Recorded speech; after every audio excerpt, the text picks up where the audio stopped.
Hello, and welcome back to Therapist Plays Night in the Woods. All right, we have survived our first night in Possum Springs, and it's been mixed feelings coming home for our little cat here. Thank you, by the way, everyone who let me know that the pronunciation is May, and also her friend B.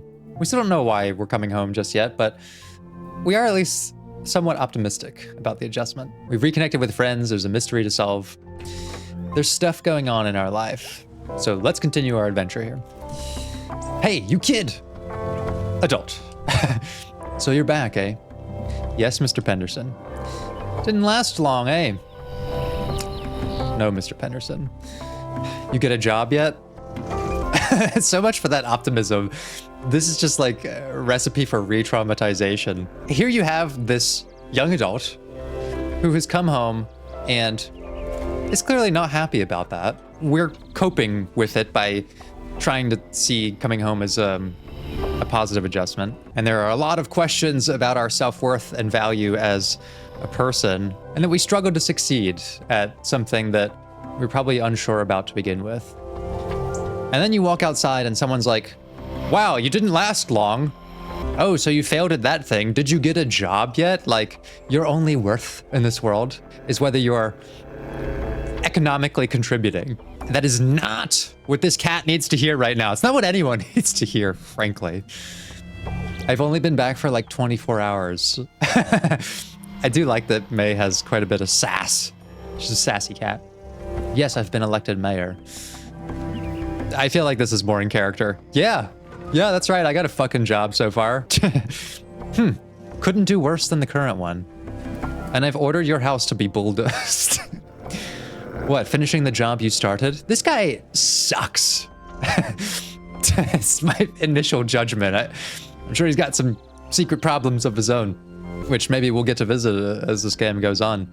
But this is not what May needs to hear, as I am like building my formulation around trying to move towards more positive thinking about our situation and positive reframing of things. There's quite a lot of negative energy in the environment, right out the door as well. I hope you enjoy living in the woods. Those eggs took the paint off the vinyl siding. Ooh. So we've egged his house before. Scavenge food. Commune with the beasts, Mr. Penderson. Watch yourself, little miss. Little effing miss. No one's forgotten who you are and what you did, you know. They may act like they have, but that's just small town polite right there. Is that what this is? Small town polite's all you got, kid. Okay. Regardless of whatever's going on with Mr. Penderson, thinking that you're putting this kid, adult, thinking that you're putting May in her place by like reinforcing this like attachment to you were just a stupid kid here and now you are again, and you know, everyone remembers the bad things you did as a kid. You're coming right back to square one. Like, that's fucked up, actually, to just walk out your home and be immediately confronted with that. So watch it. Well, that was really interesting, but I need to go listen to myself. She is a fucking trooper, though. Holy shit.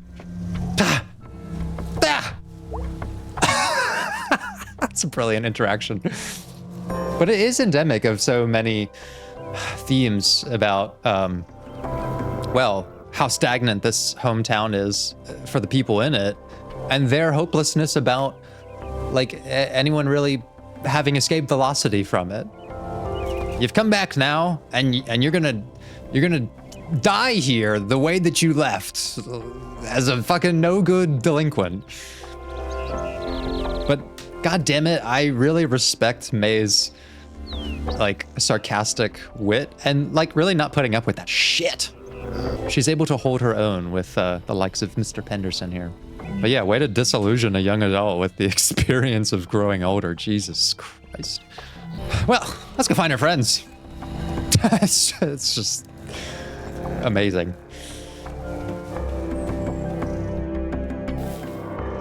And it's also something that I would start to highlight with May in the therapy process. And as we kind of go here and learn more about her character, I'll talk a little bit about like what that would look like. And building on those same ideas I was talking about in the last episode, trying to shift from a focus on criticisms to desires. Essentially taking the same concept in our mind and just changing the emotional temperature around it. Taking the same idea and instead of expressing it in like a self-limiting critical sense into a positive sense with potential for growth. That interaction right there would actually be really good to kind of jump on and ask May what just happened in that conversation. And if she were to say something like, well, that's Mr. Penderson. He's a fucking old crabby man. He's getting on my ass about something that happened ages ago. But that's not actually my interest in the conversation. When I ask a question like that, what happened in that conversation, I'm actually curious about what happened with May. I'm curious to know what she thinks about how she responded to it, because I think she would be able to clearly identify that, well, I stood up for myself. I didn't indulge the cynicism and I made a joke out of it. I kept my composure, set a boundary, essentially, and I communicated that despite what you know about me, I am capable of growing from that and changing as a person.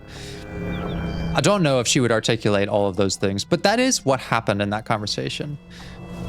Now, what is functionally relevant to the therapy session and May's development? Is it how bad of a person Mr. Penderson is and how annoyed he makes us and how curmudgeon he is? Like, does that material lead to any sort of development for May? Is that a resource that we can use for any further intervention?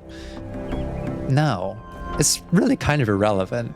I don't learn anything about May herself and how she develops resilience and can benefit from recognizing her own identity growth from learning about how cynical Mr. Penderson is. He's irrelevant to the conversation. I would want to know all of those things that she was able to self-identify and support her in identifying those things, because those are her actual assets. And so that's often what the therapy is about, is teaching us to move our attention away from how significant the problems are and towards the resources that we develop from them. I don't think it's relevant to say to her, well, what's going to help you next time you interact with a Mr. Penderson or another cynical old person? Is it knowing lots of information about how bad Mr. Penderson is? Or is it knowing lots of information about how well you handle those interactions? I think it's the second one. So we focus on that, and that builds character. And actually, I've seen May do this quite a bit with almost everyone she interacts with. She's even doing a little bit of this herself when she interacts with people, kind of trying to focus on their strengths as well, even despite their own pre-existing cynicism. So let's see how things are going on the next day with this person who had a bit of a breakup. What's it like being back? Well, I just got home, so just like taking it all in. Feel like anything's changed? Yeah, totally. Not really. Well, I don't think we are quite here yet. I do think that seeing the glass factory and that sort of thing, we are still seeing it as not much change. Same old, same old. Same people, same streets, same trees. I wish I could get away. Where would you go? I'm gonna go out to the ocean. Get a stable job that pays worth a damn. Make jewelry out of things I find on the beach and sell them. And do karaoke every night. Can I come visit? Can you karaoke? Does it have to be any good? No matter, girl. Just gotta show up. Oh, this is cute. Look at the positive influence we're having on people. Getting them to think about their dreams. What about this gentleman? This is my property. But it's my street. You ain't changed since you was a kid. 2 times out of 3 people we've talked to, we've had someone reinforce a very unhelpful narrative about ourselves. And that's the end of the conversation. The fact that May is not just staying in her room, crying her eyes out, is a testament to her strength. Like, to be subjected to this kind of shit is, well, it's miserable, frankly. How do you expect someone to start developing positive self-esteem, someone young and impressionable, 20 years old, to grow their self-confidence and contribute to the world and the economy the way all these fucking older people want her to, when you're unwilling to recognize that she is capable of changing as a person? God, I just hope someone starts asking her those questions. And it does seem like the parents are in that category for her, despite some early hesitation with them. When I consider the other adult influences in her life, her parents are kind of rock stars, at least so far. I remember when B's family had a house and not a tiny, depressing apartment. And look what it's influencing, like, to put those kinds of ideas in a young person's mind and to have them reinforced by all of the adults. Nothing changes around here. You don't change, nobody changes, everything only ever gets worse. Like, it's just not a recipe for personal growth and development. And I'm sure there's a lot of cynical people out there already thinking what I'm talking about is nonsense, because they're thinking, well, you can't just talk about positive things, then you're ignoring problems. I'm really not. What I'm saying is that knowledge of a problem and knowledge of the solutions to it are decoupled subjects in the process of therapy. And actually, I can prove it to you, both by using myself as an example and May here. Because right now, I don't know why she left school and has come home. I don't know what the problem was, really. She hasn't felt comfortable opening up about it to anyone just yet. And actually, you really don't need to if you come to the idea that I'm going to talk about. This is something that I recently learned in a training that is like kind of blown my mind, actually, about thinking differently about the process of therapy and whether a focus on problems is really necessary at all for the healing process. My God, what kind of weather did I miss? This is nuts. Oh well, I wasn't going to church anyway. Thought, this place is falling apart.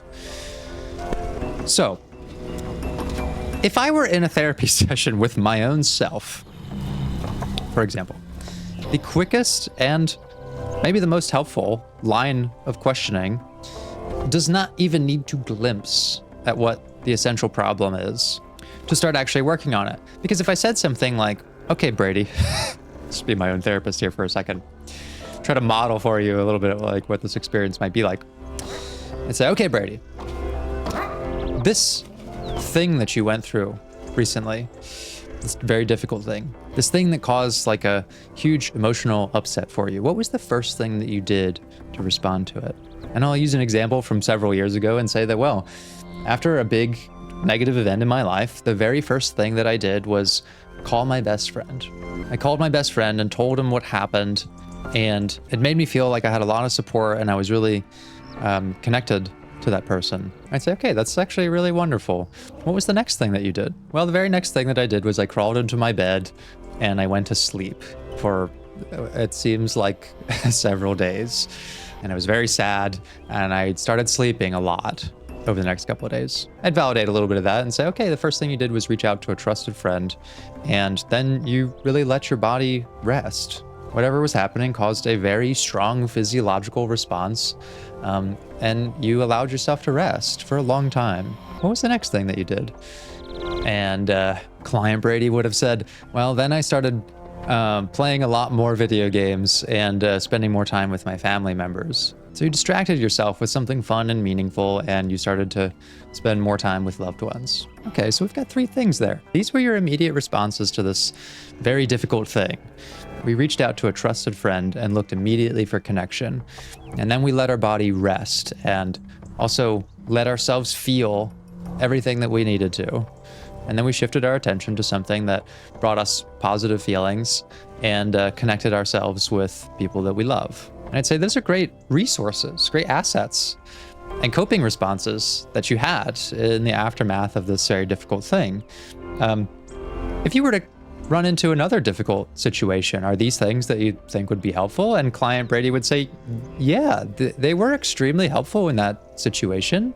And as client Brady, I might start to reflect on how just talking about them reminded me of how quickly I responded to something very difficult with what are essentially self-preservation skills, reaching out to friends, allowing myself to rest, seeking joy and comfort in my environment.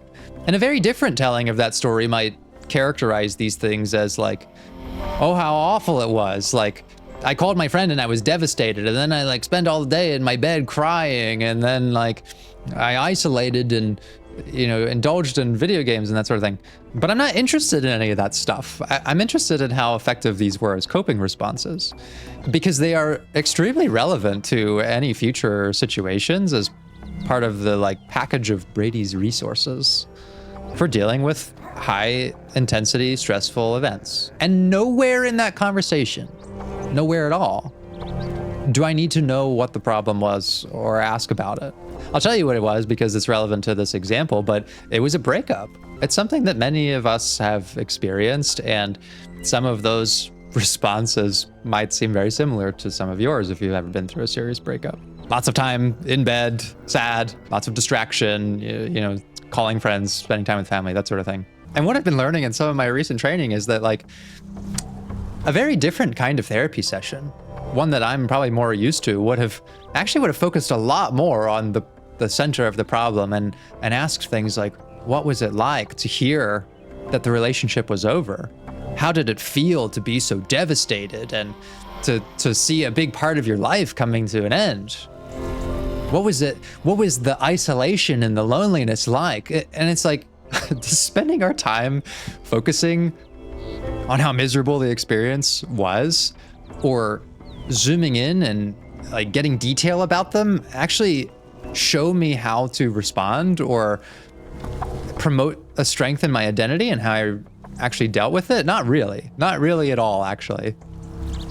They're more likely to re-traumatize us by saying, oh, let's think about and talk about and zoom into how bad the experience was. Like, this is what a lot of my therapy has been about. And I'm learning recently the value of realizing that that is a different subject.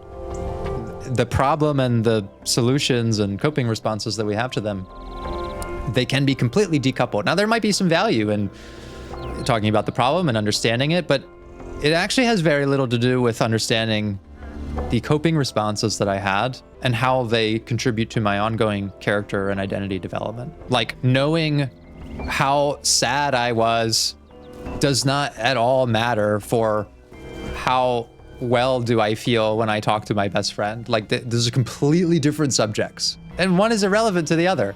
So that is why it is not just ignorance of problems to focus on positive things. That is why it is good to orient ourselves around what our goals and desires and wishes for the future are.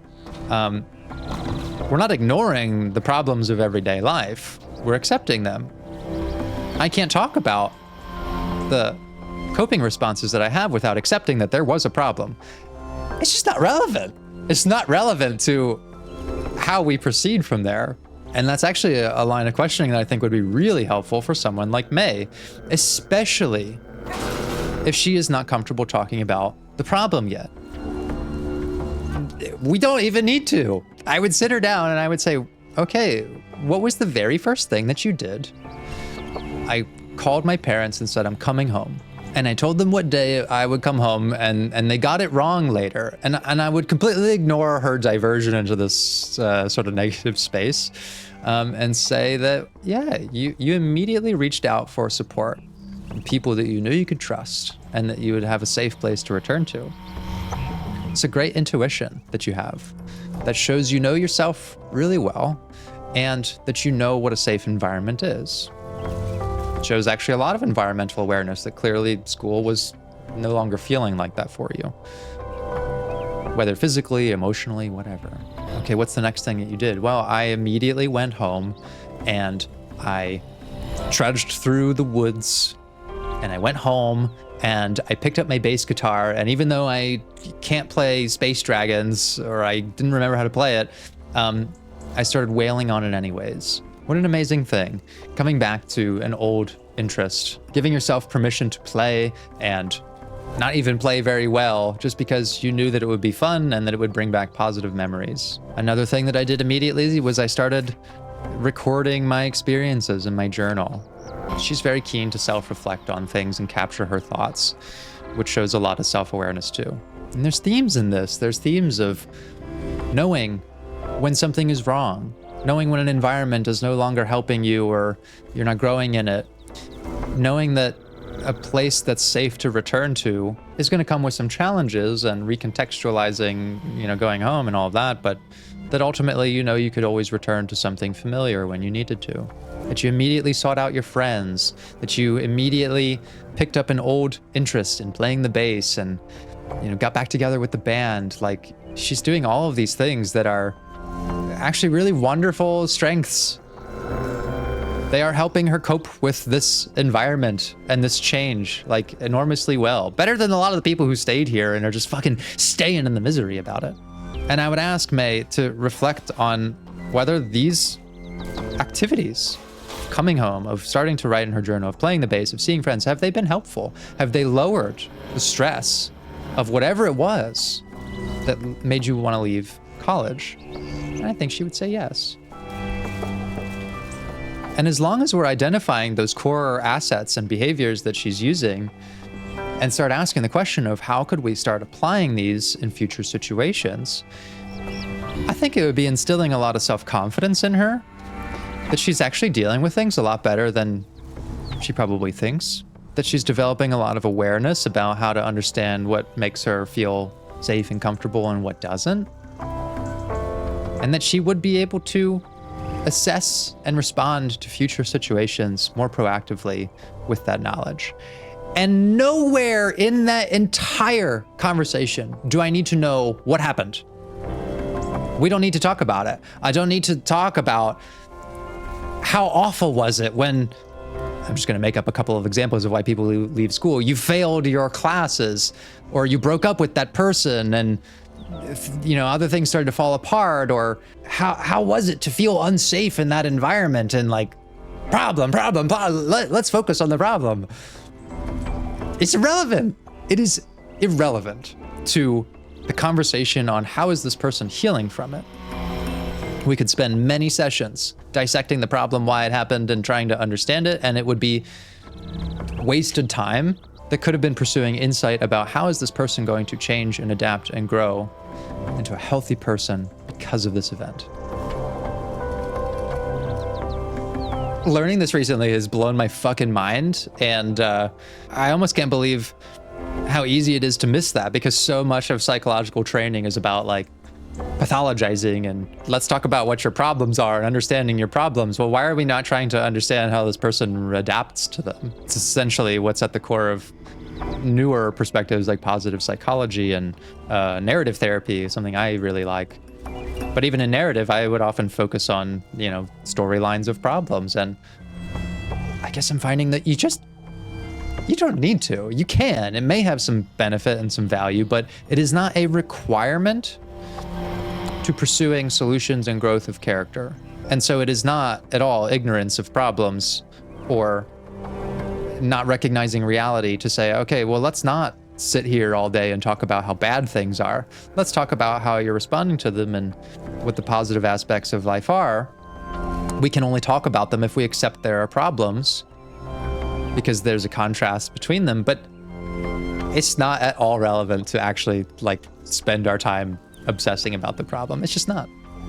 And I think that that's where a lot of people in this town are stuck, for sure. It's somewhere I know I've been stuck for a long time previously, and I'm sort of opening my eyes to a different way of thinking about it now. Hey, killer. Don't call me that. And this is, again, a part of that. There's clearly a history with May and this town and how people perceive her, and they are sort of trying to drag her back into this identity of whatever it was. Who are you? Look how pissed off it makes her. Lori M. How do you even know about the killer thing? It was a big deal, even to us middle schoolers. Yeah, well, that was a long time ago. Yeah, I think we're ready to move on from this identity. I think that this is frustrating to us. And applying this same logic, it's going to be relevant to our analysis to understand this, but it is actually not at all relevant to May's psychological wellness and development. To have a therapy session where we talk about how bad her reputation is. I would much rather talk about the parts of her that are different and how she has restored in herself and is working to restore that reputation for other people. I don't even need to know what the problem was. Why did you do it? I don't know. Did he have it coming? No. Our mothers told us not to talk to you because no one knew when you were going to do it again. Well, say hi to your mom for me. She sounds lovely. Oh, she's gone.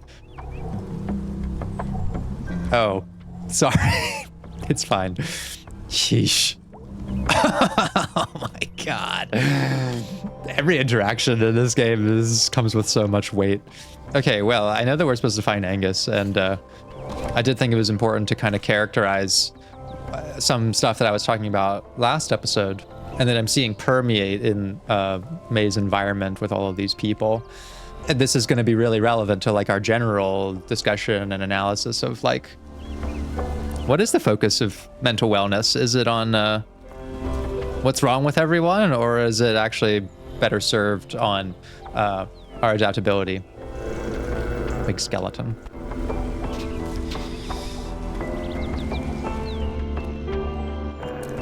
So a lot of people let me know to kind of explore the town before I commit to whatever like the daily activity is. Probably because there's like some missable dialogue if we proceed too far. So let's chat up some of these residents. Better take shelter. Here come the smelters. No use hiding. Smelters will find you. Okay. An invigorating conversation. Let's go check out how our buddy's doing at the Snack Falcon. Hey, May. I got cups on my ears. Wow. Sounds like the ocean in here.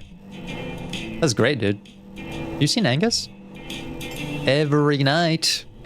Yeah, I meant like, where's Angus right now? At work, at the video store. What do you want Angus for? We got computer problems. Oh, that's right, we have a virus. Figured he might know a thing or two. He's a hacker. Really? I'm pretty sure he hacks. Wow. Cool, dude. I'll catch you later. Definitely. I'm so glad you're back. Now, Greg has a lot of positive resources that help him cope with his environment. And I actually would say that he's doing a lot better than many other residents who are quite cynical about things. Now, there may come points where he unravels a little bit. I think that he's probably not super happy about sort of working in the Snack Falcon forever. I mean, would he have those cups on his ears if he had other things to occupy his mind with? It's hard to know. So that arm, huh? Jeez, yeah. What the hell? What do you think happened? I don't know. How does an arm end up on the sidewalk? That's probably like kind of doing a lot for them right now. They have this very exciting thing happening in their environment. In Possum Springs. And that's why, because it's different. It is different from what we expect in this stagnant environment that like we have communicated to ourselves and constantly reinforced that like nothing changes here. I mean, kinda cool, but creepy. And like 2 doors down from our apartment. You live in Townie Center now? Yeah, we live next door. Man, you've been away for a long time. I have. You up for hanging out later? So much to catch up on. No, got dinner with the family. Is that a good thing or a bad thing? A friendly thing. Okay. There's some layers to peel back there. But should I, in a therapist who is trying to also recontextualize my own modalities here, pursue what those family rifts were and why they've caused such a problem and how sad does it make you feel that you're not as connected to your family members or not? I don't know. I'm still acclimating myself to some of this perspective. It's uprooting a lot of my fundamental ideas about how like necessary it is to elevate the significance of problems versus the significance of adaptability and responses to them. All I know is that it is always relevant to identify someone's resources and assets and how they're improving with things. One, because that helps you understand how they will cope in future problems. And two, it fucking feels good to talk about them and to learn about them. Like, you'll come out of a therapy session realizing, wow, I'm actually like much stronger than I thought. I'll tell you what, if you go to a therapy session and all you talk about is how miserable everything is and you walk out of the session in tears, you're probably not going to feel very optimistic about how things are going to proceed from there. But that is what all therapy is based around, is like focusing on problems. So it's, yeah, it's quite a lot to recontextualize as someone who's been in the field for quite a while and is getting some new training that's challenging a lot of those ideas for me. Is it 6 o'clock yet? Not quite, Greg. But it will be soon. Okay, well, let's go to the video store then, and see if we can find Mr. Angus.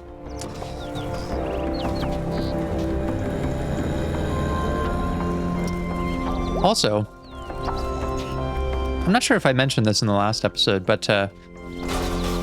there is a cat here, and there was one in like a window earlier, and I'm kind of curious, what's the hierarchy of cats here? Like, May is a college student sort of cat, and this one's like a street roaming, on all fours sort of cat. Like, what's going on there? Do we keep them as pets? I don't know. I'm kind of curious. Okay, this must be the video store. Can I help you? Where's Angus? Oh, he works a day shift? Is it day? I got here early? Wait, why does everything you say sound like a question? You do the same thing? I just didn't comment on it? This is brilliant. Really? Yeah? Huh?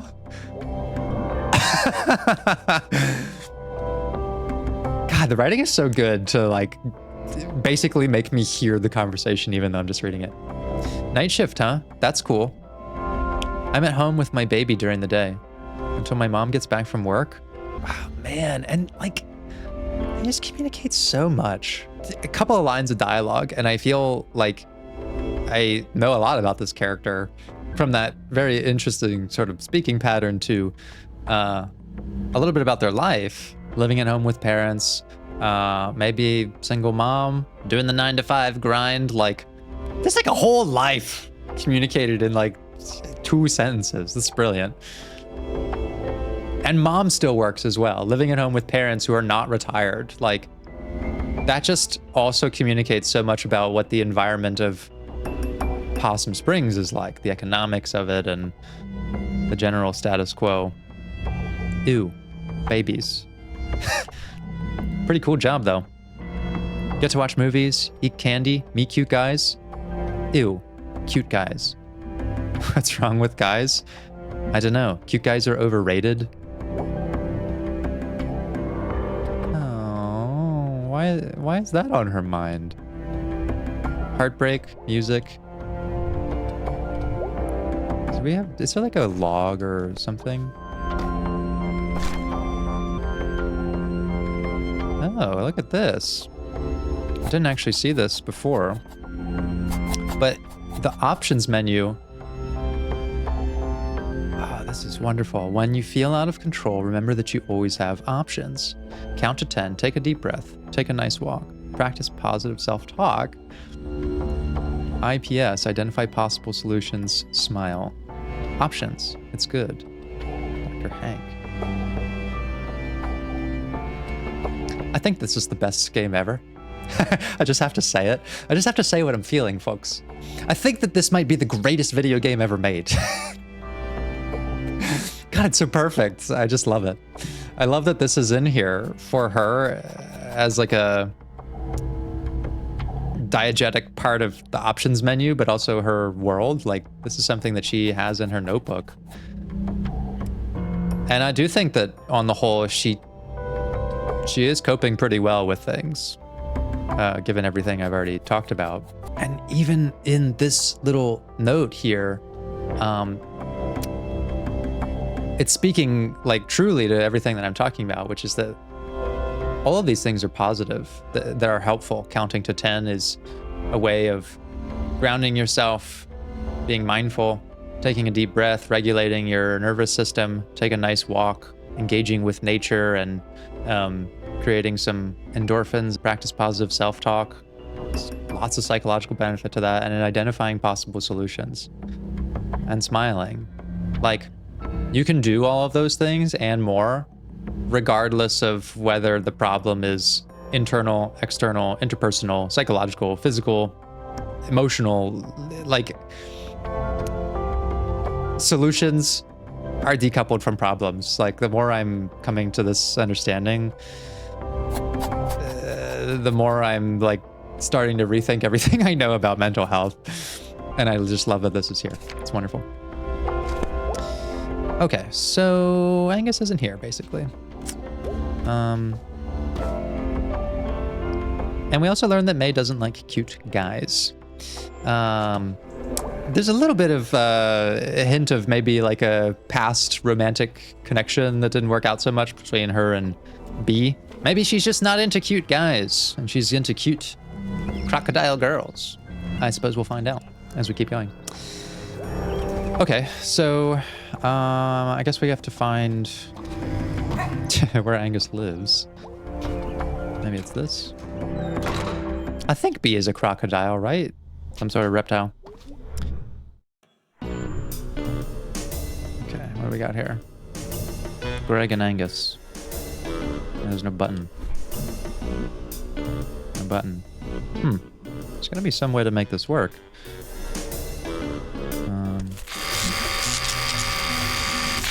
Hello? Hello? Hello? You're not Angus. Who is this? Who are you? May Borowski? What are you selling? Do you get a lot of people selling stuff? Hello? Okay, that didn't work. Yes? Hi, Angus? Angus, you say? Dude, it's May. Tell me about yourself, Maybelline. This isn't Angus. Would you like it to be? Nope, bye. Okay, that was not Angus either. I guess we just can't open it. But it's like short-circuiting. Maurice? May? Angus? May? Yeah! You're not Angus. And you ain't Maurice. Well, I'm glad we sorted that out. Like... Okay, I guess none of these are gonna work. Hello, Angus? Are you searching, my child? Yeah, for Angus. You can search all you like for your Angus. Everyone has a different Angus. For some, Angus is a happy marriage. For some, a good career. For some, a fancy car. My Angus is a guy named Angus. He lives here. My child, no Angus will ever compare to the one true Angus. The Lord God above. Okay. Dear, have you encountered God this day? Look, my mom works at the church. I'm in the club by default. God, I love her attitude. It's wonderful. Hello? Hello? Hello? I'm looking for Angus. Any idea where Angus lives? I believe he's at number 2. Written on the button, I think. It looks, broken. I think the little guy he lives with kicked it in. Craig? Or something. How? Beats me, kid. I just live here. Okay. What the hell am I supposed to do about this, then?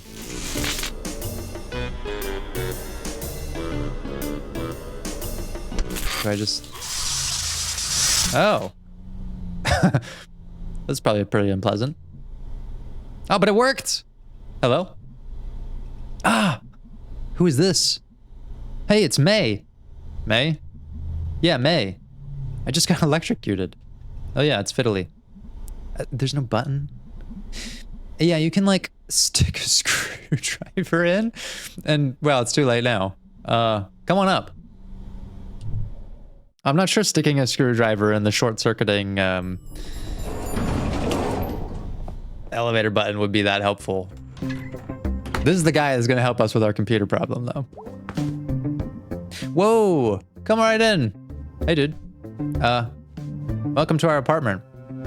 I could have been in my underwear. Hey, dude, don't wear pants on my account.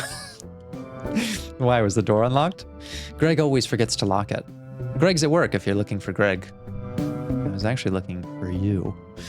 My laptop is messed up and I thought, what's wrong with it? Lots of things pop up when I turn it on. What kinds of things? You know, things.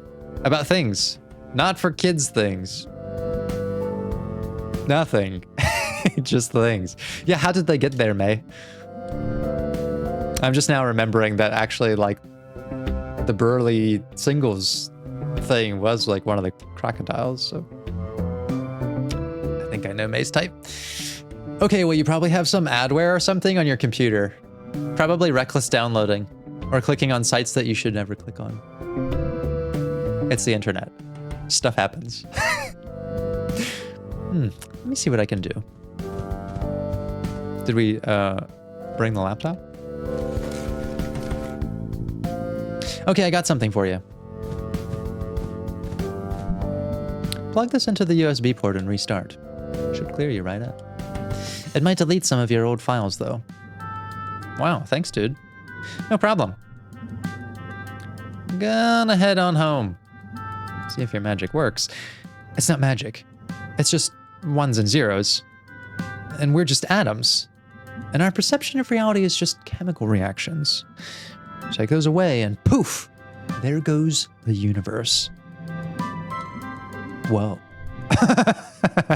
Sorry. I'm gonna go. That's fun. Their dynamic's pretty fun. Angus. He's got big thinking energy. Oh look, it's Papa Cat. Hey, dadders. Why, if it isn't the mayor of Possum Springs herself. Oh, great. Did Mr. Penderson come in here and talk shit about us? What did you get up to today? Hung out with Angus a bit. You remember him? Oh yeah, I like Angus. He's smart. In the old days, I used to work with his dad. I know they fell in some hard times after we all got laid off. So a lot of people are experiencing the job crisis. Used to see him at the bar. Yeah. After I stopped drinking, I didn't really see him as much. Man, this game. The stories it's weaving, like, God, there's so much to unpack. I wonder how he is. I love that little ear twitch that she has as well. Did they find out anything about that arm? Not that I heard. Huh. Well, be careful out there. Maybe I should carry mace or brass knuckles or something. Well, you're a cat, May. You've got claws. Well, it'd be a shame if you got into trouble. And we're unarmed. No, I think I'll be okay. What? Okay, I get it. Unarmed. I'm going to bed now. Good night, Mayor Kitten. Good night. So, look at all the things we just learned from that conversation. We learned that Dad had a drinking problem, and I could attune my ear to that and pursue information about it and all of those sorts of things that I'm used to doing. But in that conversation, I actually placed my focus on the fact that he doesn't go to the bar anymore. Clearly, Dadders here has found other ways of dealing with whatever those issues were. And there's no doubt that quitting drinking has allowed him to be more present and remember things better, even despite his pre-existing troubles with memories. It's good information to know that, you know, he was laid off and several others were, and they used to meet at the bar, him and other people. It's better to try to understand how we've progressed from there, and that these days Dad is tolerating the distress of the economy and the job market and whatever else with a better coping response. It helps him show up more for his kid and spouse, which it points to him having strong values and a willingness to give up something that was successfully blunting his awareness to many of the problems in his life. It's very easy to take drugs or alcohol to cover up one's awareness of their problems. It's harder to put something like that aside and move on to better solutions, knowing that you're going to have to face them with your whole awareness. There's a lot of strengths that come through in Dadder's there. Not least of which is his sense of humor, which is very dad-coded. Something I'm not sure May can quite appreciate as a little 20-year-old. But what good modeling as well that's happening for someone like May, that she has seen a solution like that is clearly not helpful. She has someone in her life who has experimented with that and found that it was probably causing more harm than good in so many dimensions, biologically, socially, mentally, emotionally. And she's seen him overcome that struggle, is more present in her life, and that's visible to her. Contrast that with what's visible to her in the coping responses of many other people that are in the town, who are so attached to their own cynicism about things, who are hopeless and discouraged and are dependent on staying in a negative state of mind about their environment and about everybody in it. Those are not forms of inspiration for May that she should be looking to when she has pretty well-adjusted parents right here at home, especially when you consider how likely the divorce rate being pretty high in this world is, if it's mirroring our own reality. To have parents who are still together, I'm sure they have their own issues in the relationship as well. But that's a very strong predictor for a well-adjusted person in May as well. It's also revealing that Dadders here spoke to Mr. Penderson, since he caught on to our mayor of Possum Springs comment, which lets us know, like, yeah, that the small town politeness, you know, word gets around pretty easily. I'm just fascinated by how, like, many layers of the story and characters are communicated in such fine exchanges. It's just, well, it's brilliant, is what I want to say about it. Okay. It's time for bed. Let's see if this Angus fix works. Can't get any worse, at least. I guess it could be on fire. Anyway. Donut Wolf. Fantastic yums. Oh my god, it's fixed! I guess it turned out okay then. Your computer? Yeah, it did, thanks. I put something else on that drive. Do you remember, Demon Tower? Oh wow, yeah. I used to play that all the time, like 10 years ago. I've been playing again. They've kept updating it. You can grab your old save game from their server and start right where you left off. Oh, cool. You should check it out and we can talk Demon Tower sometime. It's really cool still. I am deaf doing this. Oh, thanks, Angus. Tip sat. Hey, you get that porn off your laptop? Greg! I heard you broke it with so much porn. Dude, you know it.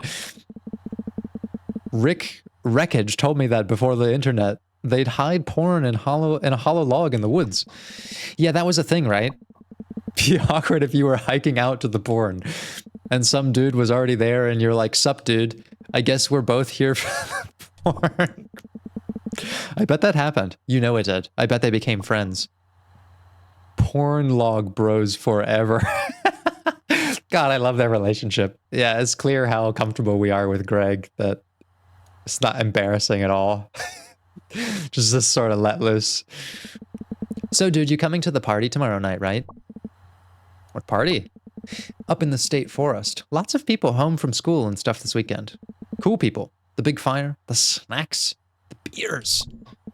Girl, you know I will. Did you mean to write snacks or snakes? I'm gonna go with girl, you know I will. Girl, I'm so excited. Woods are so fun at night. Oh, what a fun thing to have a bestie like this. I'm gonna get so wasted. There are no laws on the woods. Cool, you should ask B if she can drive us. What? No, I don't think she likes me. No, dude, she's cool. She drives us all the time and lets us borrow her car. Stop by her store tomorrow and ask, okay? Please. Okay, whatever. Yay! Oh, I love this. The pizza cursor. Okay, let's see what we got here. Chatterbox. Bright Harbor Gazette. Secretary of Education. Having public schools is like having public hamburgers. That's insane. Everyone should buy their own hamburgers. What?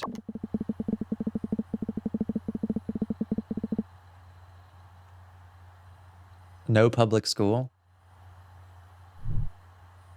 I can't wait to find out what the school system is like here. Away message. Born to lose. Country trash proud drummer. Skate and destroy. Skate to create. Bound for glory. Nice. Let's check out Demon Tower. In the age of blood, a pale one will rise. Wielding naught but a simple blade. It's a little hard to read the font. Who dares to... I didn't catch it all. Ancient Doomspire.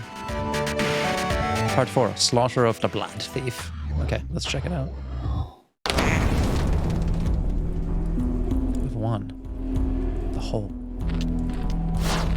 Oh my god, it's like a whole game. This is kind of dope. What the fuck? This is like a whole game. Oh, this is like actually a fight. I can't believe there's just a whole ass game in here.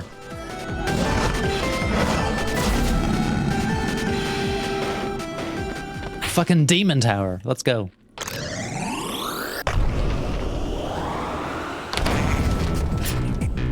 Okay, on the boss room.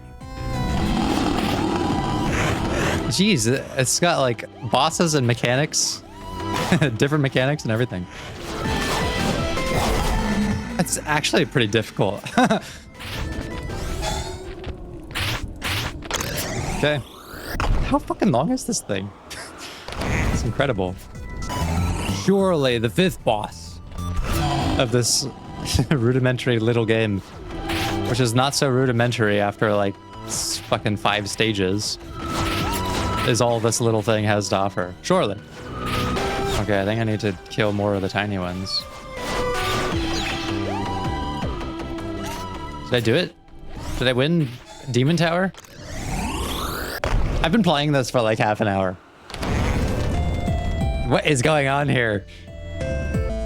Okay, I have legitimately been playing this little mini game for like half an hour. So I'm gonna stop. I'll come back to it at some point, I'm sure. I did not think that that was gonna be that in depth. Okay, so it's bedtime.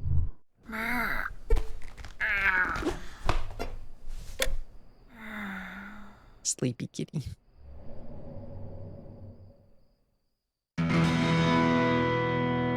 Another day.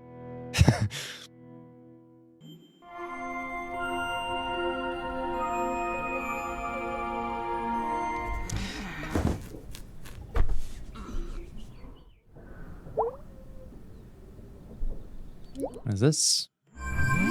Oh, we're back online. Message from Greg. Oh, by the way, B works at the old pickaxe, so you can go there. Get some tools. Lol. Big axe and go on a rampage, lol. Okay.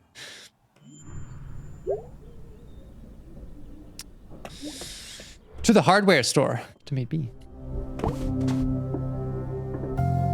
But first, I'm sure, a conversation with Mama Cat. Morning, Mom. All day, Mom. Every day, Mom. What are you up to today?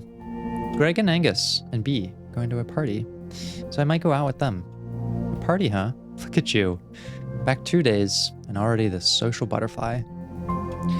Yeah, I'm pretty high in demand. I'm a little nervous.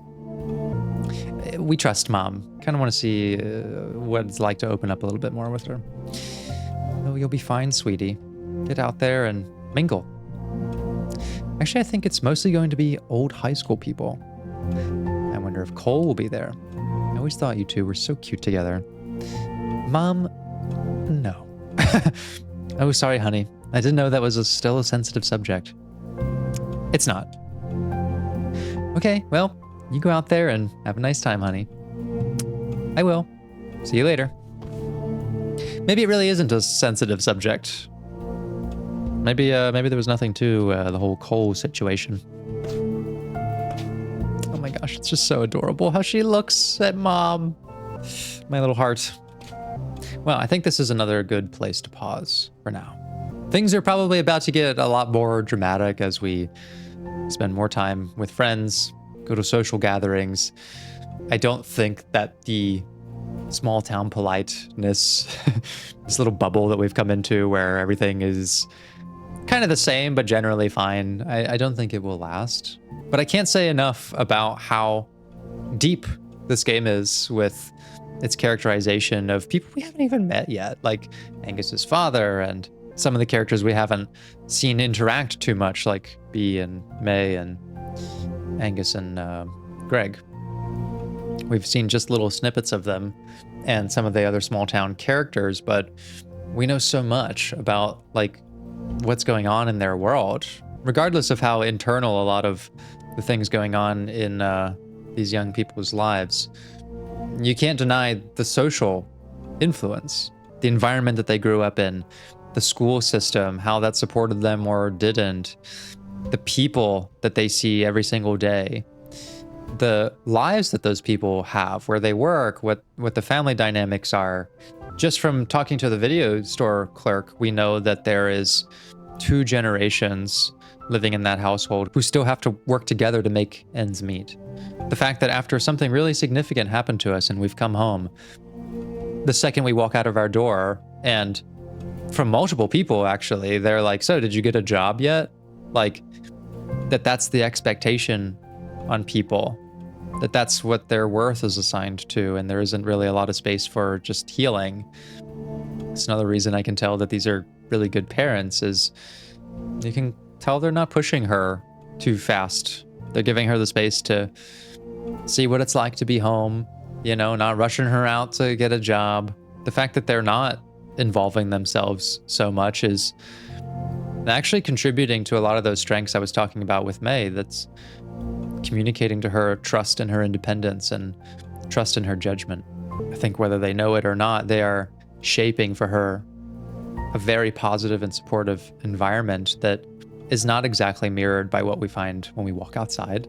And it's likely why we're poised to deal with the situation that we're in maybe better than some of the others. And yeah, that's something I would really want to further the dialogue with May in a therapeutic kind of sense. A stronger focus on how she is adapting to things rather than obsession, which I think typical psychological analysis can often feel like an obsession with the problem.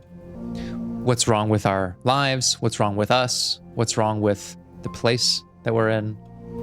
I know that was extremely detrimental to my healing journey, to focus so much on those things and to not really lend much awareness to the ways that I was adapting actually quite well. And I do think that a big part of that was having a similar situation as this, which was a supportive family who kind of gave me the space to figure shit out for a while. That is so essential, and not everyone's fortunate enough to have that. So if you're not getting that from someone else, do try to give it to yourself. You're allowed to have space to figure things out and not immediately jump to problem solving after something big happens in your life. You're not in control of whether you have all these supportive, protective factors, but you do have control over your attention and whether you feel like that's better placed in what's wrong with you or what's actually pretty awesome about you. So with that said, I'm excited to see more from this game and from all of these characters, and I'm excited to be on this journey with everyone. Thank you for enjoying this series so far. I can't wait for the next one. As always, be good to yourselves, and I'll see you next time.